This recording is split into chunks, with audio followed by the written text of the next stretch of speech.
नमस्कार, कोल्हापुरी खाद्य संस्कृतीमध्ये मी राजश्री तुमचं स्वागत करते। आज आपण बघणार आहोत गावाकडच्या पद्धतीने चुलीवर बनवलेली सुक्या बोंबीलची भाजी। खूप छान लागते ही भाजी आणि चुलीवर बनवल्यामुळे अजूनच टेस्ट येते याला। तर कशी बनवायची ते बघूया आपण।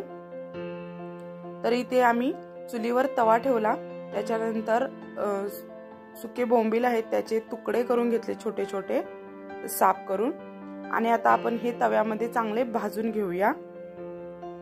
तर चांगले भाजून झाल्यानंतर याला काढून घेऊया।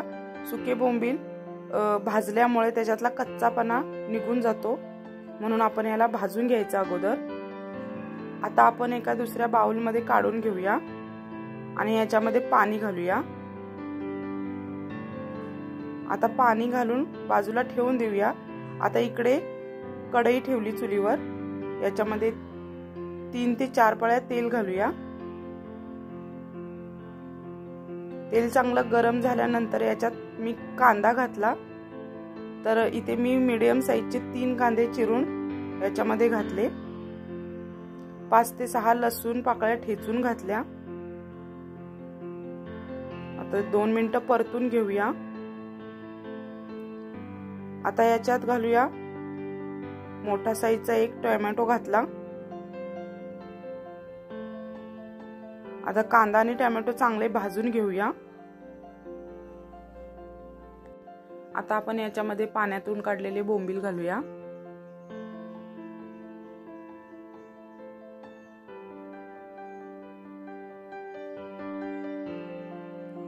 आता तेलामध्ये 1-2 मिनिटं परतून घेऊया हे।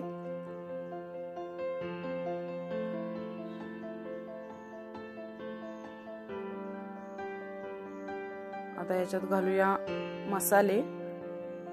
लाल तिखट 1.5 चमचा घातला, पाव चमचा हळद,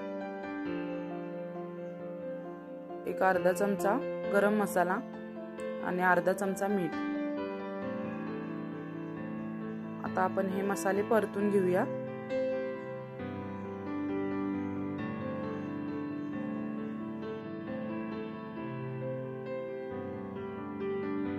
आता आपण याच्यात पाणी घालूया। पाणी इथे तुम्हाला भाजी जशी पाहिजे असेल, म्हणजे पातळ पाहिजे असेल तर थोडं जास्त पाणी घाला, सुकी पाहिजे असेल तर थोडं कमी पाणी घाला। तुम्हाला ज्याप्रमाणे लागेल तसं तुम्ही पाणी याच्यामध्ये घालू शकता।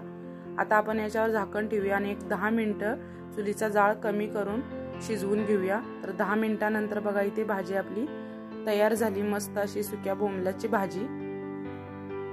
तुम्ही या पद्धतीने एकदा नक्की ट्राय करून बघा। आता वरून थोडी कोथिंबीर घालूया। कोथिंबीर याच्यामध्ये मिक्स करून घेऊया।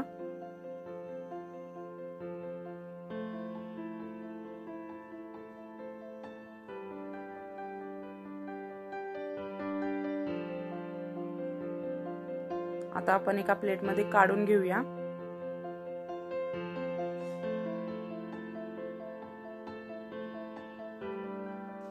मस्त अशी चुलीवरची सुक्या बोंबीलची भाजी तयार झाली। तुम्ही एकदा नक्की ट्राय करून बघा। वरून थोडी कोथिंबीर घालूया। माझी रेसिपी तुम्हाला आवडली असेल तर लाईक करा, शेअर करा, कमेंट करा, चॅनेलला सबस्क्राईब करा। धन्यवाद।